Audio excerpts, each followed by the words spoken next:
living life every day, late at night. Hello guys, Falake here and you're welcome back to the channel. So today I want to address a particular topic about visitor visa. If you're still planning to apply for visiting visa to Canada, this video is a must for you to watch till the very end. And if you're already in Canada with a visitor visa, I believe this is also going to help you navigate your ways if you're planning to transition to change your visa to a work permit or you have other plans of staying back in Canada. This is going to be useful for you. Trust me when I say this is going to be useful for you. There are so many videos flying about on social media, on YouTube especially, about changing visiting visa to work permit. And people are very happy about it. I also made a video about that, on how we changed my husband's visitor visa to work permit, and that video alone got over 7,000 views even when I had less than 200 subscribers, guys. That is to tell you how people are searching for this information. That is to tell you how much people are interested in something like that. It actually shows that people are willing to and people are actually trying it out.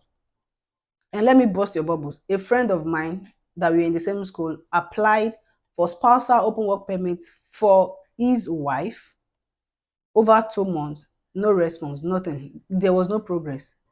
Then later on, he went ahead and applied for visiting.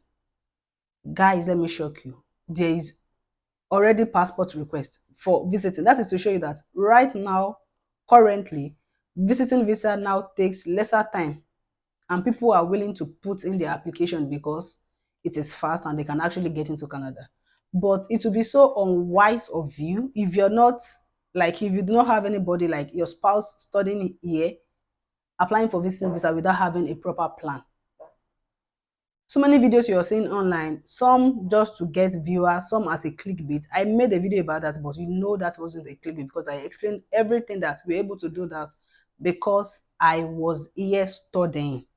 That was why we were able to do it. Then, if you do not have anybody studying here, like your spouse is not studying, and you want to come in as a visitor, you need to have your plan, like have a structured plan on how you want to go about it.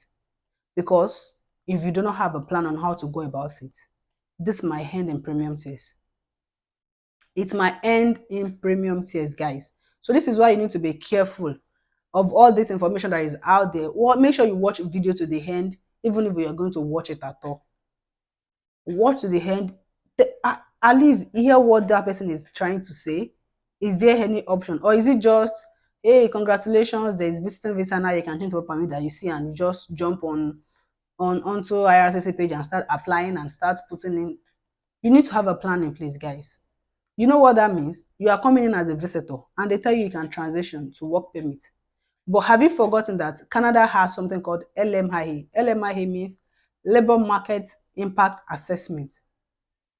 What that is trying to regulate is that you cannot get a job as a visitor or as a temporary resident when people that are already inside Canada have not gotten the job.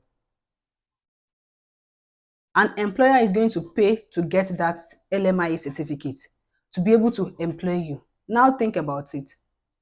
If I am an employer and there are so many people already in Canada, they are citizens, they are permanent residents, that doesn't have a job that I'm putting out a position for, and you're coming in as a visitor, even if you have the same eligibility or you have the same document as they, you can actually do the job as well as they can.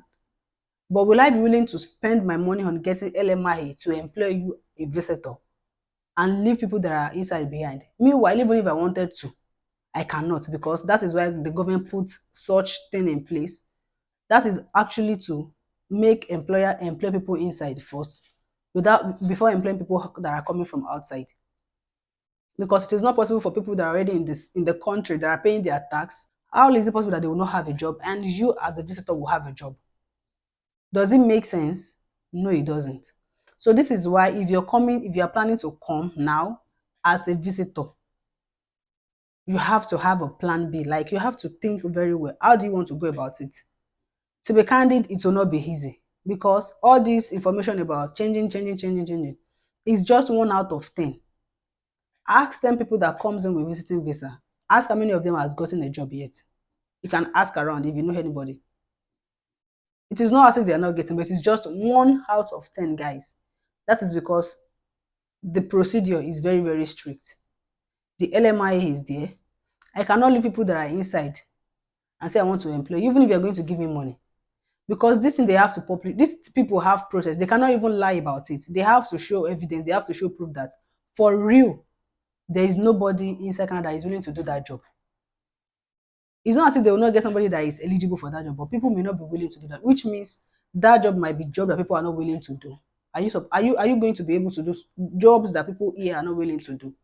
Number one question you should ask yourself: if you come in with a visiting visa and you plan to transition to work permit, the jobs you're gonna see, are you willing to do those jobs that is going to be available for you to do? Number two, those jobs might be in the rural area. It might not really be a bad job. Maybe it's a good job or it's in the rural area and people are not willing to travel as far or leave their family behind or even move their family to the areas where there won't be the amenities that they are used to. Good roads, shopping mall, the social activities that they enjoy in the city. It will not be available in those areas. And that may be one of the reasons why people are not willing to do that job. Are you willing to go there? And even in those rural areas, the job that people are not willing to do you have what it takes to actually do those jobs? Like you have to have your plan strategically, you have to strategize your plan. This is how I want to go about it, even if I'm coming in as a visitor, so that you can make sure you're able to change.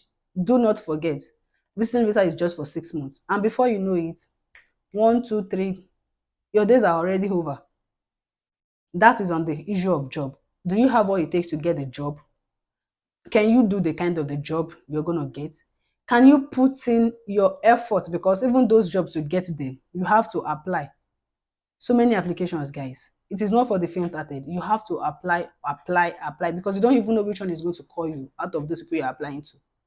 And do you actually have like detailed information, correct contact of people that are willing to employ people? Do you know people that are willing to employ people for those jobs that Canada insiders are not willing to do? So number one thing you need to do, if you are bent on coming with a visiting visa, or you already have a visiting visa and you don't know what to do, or you are tired already, don't give up. Keep applying. Do not give up. But make sure you're applying to the right jobs. If it is possible, guys, I will advise, there are immigration lawyers, there are recruiters, legal recruiters. You can connect with them. You have to pay. You have to pay, like for consultation. You have to pay. You can do that.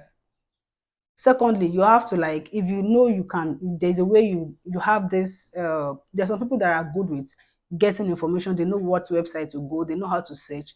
You can search yourself and keep applying. Like, you will not give up at all. Just keep applying until one hit. Thirdly, do you have people here? Because financial issue is really serious. Coming in as a visitor, it might be very, very difficult for you to get an apartment to stay, because you don't have any credit background stuff. You don't have any credit history. Even as a student, in some areas, it is really difficult. Some people will not give you their house because you are a student, and that is because you don't have any credit history yet. If a student is finding it difficult to get a house because of credit history, how much more you that are coming in as a visitor? So, do you have people you are coming here to meet? Are you staying with somebody? Those are the things you should consider, because coming in here, especially if you don't have much, I know what I'm saying. If you are still struggling, because it's only people that are struggling, that are hustling, that will plan to come in as a visitor and want to stay back. People that really have the money, that really have what it takes to travel out of the country, to go on visit, to just stamp their passports, to build their travel history, they don't have any problem. They're not even planning to come here and work. They just come in and go out. They don't have issue. This video is not for them. But you people that knows that you are still hustling, you are struggling, and you just want to get in and, God willing, do what you have to do, like get the work, get your job, or do anything that is legal. Please, anything that is legal to stay back. You know what I'm talking about. If you are still hustling and you just get a visiting visa to enter Canada, you know you cannot go back home empty-handed. It's not possible. You don't even plan to go back home in the first place. You know your intent. You have double intent of coming. These are the things you must do so that you avoid regret. To avoid, had I known, I wouldn't have come. You need to put this in place. If you do not have somebody you're coming here to meet, God is my witness, you will have a lot to spend, especially if you're staying in an Airbnb or in an hotel. If you get an apartment, good for you, your cost will be minimized. But if not, you don't want to imagine how much you're going to pay on Airbnb or lodging in an hotel. For how long? So these are the things you should consider before you jump on that visiting visa. I have 4 things that can help you if you have already gotten your visiting visa, or you're already in Canada as a visitor, or you are bent on it is this visiting route that I want to take, and you're sure, like you are convinced that you can do it if others are doing it, because I also have this strong belief that if 1% of people are getting things done, I can be that 1%. So if you have that kind of belief that you still want to give it a chance, you want to come in as a visitor, these 4 things can help you. Number one, you have to be really aggressive. You have just 6 months to spend, remember, and in those 6 months, before that 6 months, you have to get a job. So you have to be aggressive. Application, you won't get tired applying to works. You will not get tired applying to jobs. And please, you have to be strategic about your job application. Go on job banks, look for genuine jobs, not just on Indeed or something. Job banks, go look for genuine jobs. And number two, you have to, like, this is not to scare you, but you have to target the rural areas. Those are the places where you can get jobs that indigenous people are not willing to do, or that permanent residents are not willing to do. Go and look for jobs in the rural areas. Alberta is one of those places you can get jobs. Now, I'm going to make a video about job opportunities in Alberta, because right now Alberta is bringing in people. You want to work on the farm. There are so many jobs in Alberta right now, because it is either those parts are extremely cold, or they are in a rural area that people hardly get social stuffs. People that are already in the city that are mingled, that have social events to go, they don't want to go into those areas. So it is either it is extremely cold, or their social soft stuff is not that much and people are not willing to stay there. So in those areas, you can easily get a job. That is the number second thing, right? That is the second thing. The third thing you want to do is you have to connect with immigration lawyers, or recruiters, registered lawyers, registered recruiters, people that knows where these jobs are. You need to connect with them. If you have to pay them, because it is not free, you have to pay for consultation, nothing more than consultation. If any other fee they're asking you is illegal, the only legal fee is their consultation fee, because they are spending their time with you and they need to get paid for that. These people can direct you. This is where there is job. They can link you up with employers. They already know jobs that people are not willing to do, that employers are willing to employ visitors for. So it will make the process faster and easier for you. And lastly, if you are still unable to get a job and it is about time your visiting visa expires and you know you cannot go back home, maybe you borrow money to even come in, you don't even know how you're going to repay that money, you just, all hope is lost. If you have a good story, there must be a good reason. You can claim, that is the last option, you can claim asylum.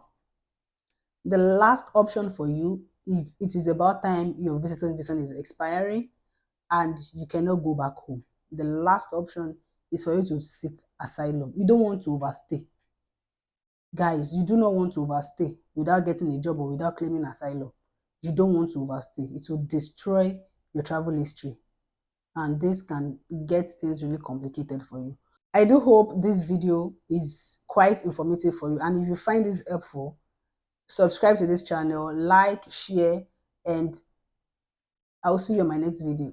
Thank you guys. Bye.